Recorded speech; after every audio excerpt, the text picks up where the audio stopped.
بسم اللہ الرحمن الرحیم۔ پہلے باس اہم خبروں کی سرخیاں۔ پاکستان کے نو منتخب وزیر اعظم شہباز شریف عہدہ سنبھالنے کے بعد اپنے پہلے اندرون ملک دورے میں کراچی پہنچ گئے۔ ہندوستان اور امریکہ نے مشترکہ بیان میں پاکستان سے اس بات کی ٹھوس ضمانت طلب کی ہے کہ اس کا کوئی بھی علاقہ دہشت گردانہ حملوں کے لیے استعمال نہیں ہوگا۔ اور اب پیش ہے خبروں کی تفصیل۔ پاکستان کے نو منتخب وزیر اعظم شہباز شریف عہدہ سنبھالنے کے بعد اپنے پہلے اندرون ملک دورے میں کراچی پہنچ گئے ہیں۔ ہمارے نمائندے کی رپورٹ کے مطابق کراچی میں پاکستان ایئر فورس کے فیصل ایئر بیس پر وزیر اعلیٰ سندھ مراد علی شاہ اور دیگر رہنماؤں نے ان کا استقبال کیا۔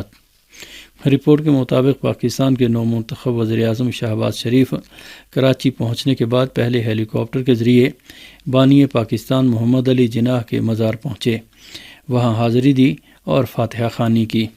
اس موقع پر سیکیورٹی کے سخت انتظامات کیے گئے تھے۔ وزیر اعظم شہباز شریف کے ساتھ اس دورے میں سابق وزیر اعظم شاہد خاقان عباسی، مریم اورنگزیب، مفتاح اسماعیل، خالد مقبول صدیقی اور دیگر رہنما بھی کراچی پہنچے ہیں۔ وزیر اعلیٰ سندھ کے دفتر میں ترقیاتی منصوبوں اور امن و امان سے متعلق مشاورتی اجلاسوں کی صدارت بھی شہباز شریف کے دورہ کراچی میں شامل ہے۔ ہمارے نمائندے کے مطابق کراچی میں مختلف مقامات پر شہباز شریف کے استقبال میں بینر اور جھنڈیاں لگائی گئی ہیں۔ پاکستان میں سابق وزیر اعظم عمران خان کے خلاف بدھ کو 2 مقدمات میں سماعت ہوئی۔ ایک مقدمے کی سماعت اسلام آباد ہائی کورٹ میں ہوئی، جو مولوی اقبال حیدر نامی ایک شہری نے دائر کیا ہے۔ اس مقدمے میں درخواست گزار نے عدالت سے استدعا کی ہے کہ سابق وزیر اعظم عمران خان کا نام ایگزٹ کنٹرول لسٹ میں ڈالا جائے۔ اس اپیل میں سابق وزیر اعظم عمران خان پر ملک کا مفاد داؤ پر لگانے کا الزام لگایا گیا ہے۔ مولوی اقبال حیدر کی اس اپیل پر اسلام آباد ہائی کورٹ کی 2 رکنی بینچ سماعت کر رہی ہے۔ دوسری طرف الیکشن کمیشن آف پاکستان میں Pakistan Tehreek Insaf foreign funding case کی سماعت بدھ کو بھی جاری رہی۔ بدھ کی سماعت کے دوران درخواست گزار اکبر ایس بابر اور پاکستان تحریک انصاف کے وکیل انور منصور نے الیکشن کمیشن آف پاکستان کی 3 رکنی بینچ کے سامنے اپنے اپنے دلائل پیش کیے۔ یاد رہے کہ پاکستان الیکشن کمیشن میں پی ٹی آئی کے ایک منحرف رکن اکبر ایس بابر نے فارن فنڈنگ کا یہ مقدمہ دائر کیا ہے۔ اکبر ایس بابر کا الزام ہے کہ 2 آف شور کمپنیوں کے ذریعے لاکھوں ڈالر کی رقم پی ٹی آئی کے کھاتوں میں منتقل کی گئی ہے اور پارٹی نے یہ بینک کھاتے خفیہ رکھے ہیں۔ اسی کے ساتھ ایف آئی اے نے بھی عمران خان کے خلاف ایک کیس میں تحقیقات شروع کر دی ہیں۔ ان پر الزام ہے کہ انہوں نے ایک بہت ہی مہنگا تحفہ جو ایک ہار کی شکل میں تھا کروڑوں میں بیچا، لیکن سرکاری خزانے میں صرف چند لاکھ روپے جمع کرائے۔ ہندوستان اور امریکہ نے مشترکہ بیان میں پاکستان سے اس بات کی ٹھوس ضمانت طلب کی ہے کہ اس کا کوئی بھی علاقہ دہشت گردانہ حملوں کے لیے استعمال نہیں ہوگا۔ ہندوستان اور امریکہ کا یہ مشترکہ بیان نئی دہلی میں ہندوستانی وزارت خارجہ اور امریکی سفارت خانے کی جانب سے جاری ہوا ہے۔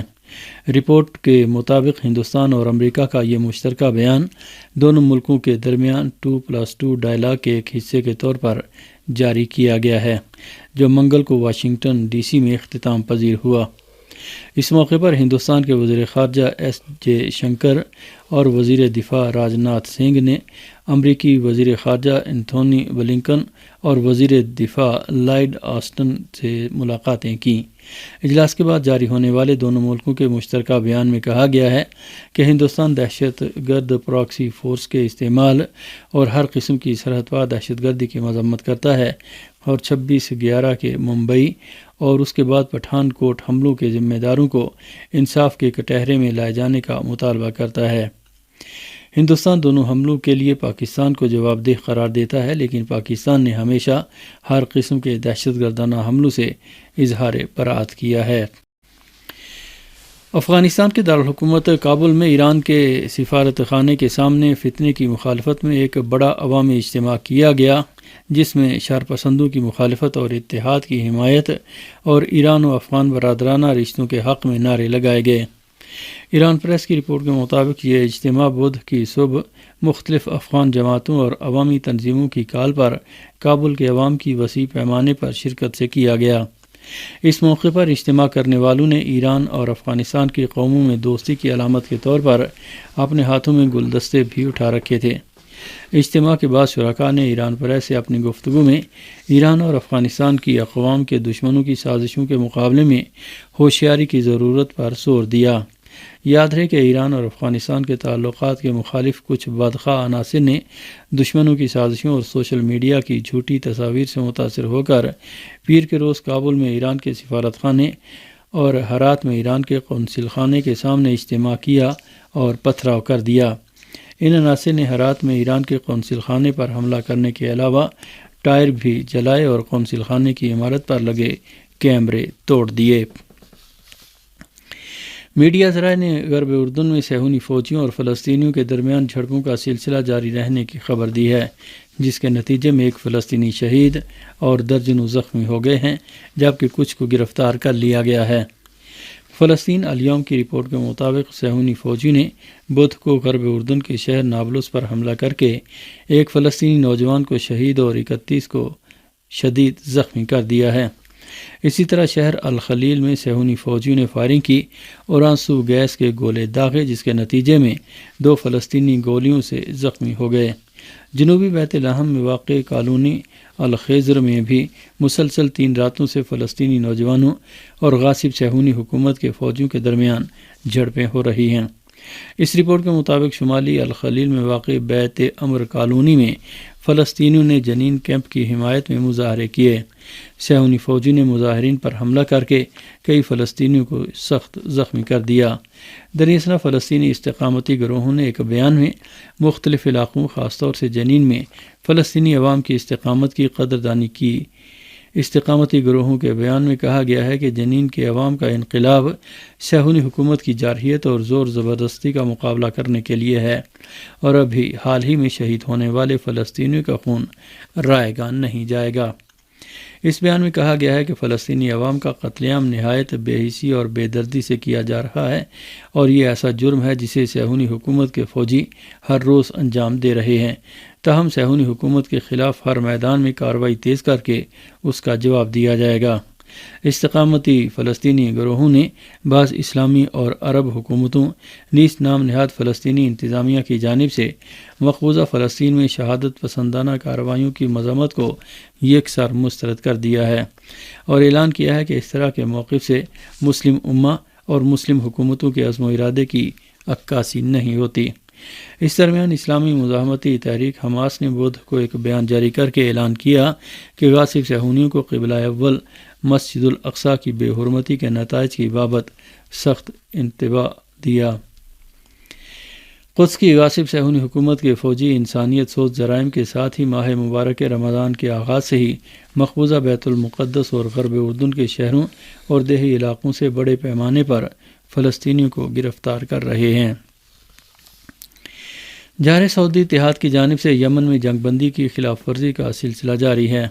المسیرہ ٹی وی کی رپورٹ کے مطابق جارح سعودی اتحاد سے وابستہ کرائے کے فوجیوں نے جنگ بندی کی خلاف ورزی کرتے ہوئے گزشتہ 24 گھنٹے کے دوران 71 بار جنگ بندی کی خلاف ورزی کی اور صوبہ الحدیدہ کو گولہ باری اور راکٹ حملوں کا نشانہ بنایا۔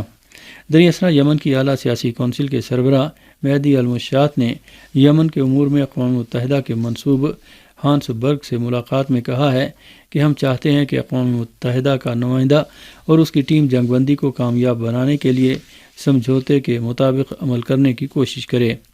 یمن کی اعلیٰ سیاسی کونسل کے سربراہ نے ہانس برگ سے ملاقات میں جارح سعودی اتحاد کی جانب سے یمن کا محاصرہ ختم کرنے اور صنعا ایئرپورٹ کو کھولنے کا مطالبہ کیا۔ جارح سعودی اتحاد کے فضائی حملوں کی بنا پر صنعا کا ہوائی اڈہ 2016 سے بند ہے۔ یہ ایئرپورٹ یمن کے لیے دوائیں اور غذائی اشیاء پہنچنے اور مریضوں کو منتقل کرنے کا اصلی ذریعہ تھا۔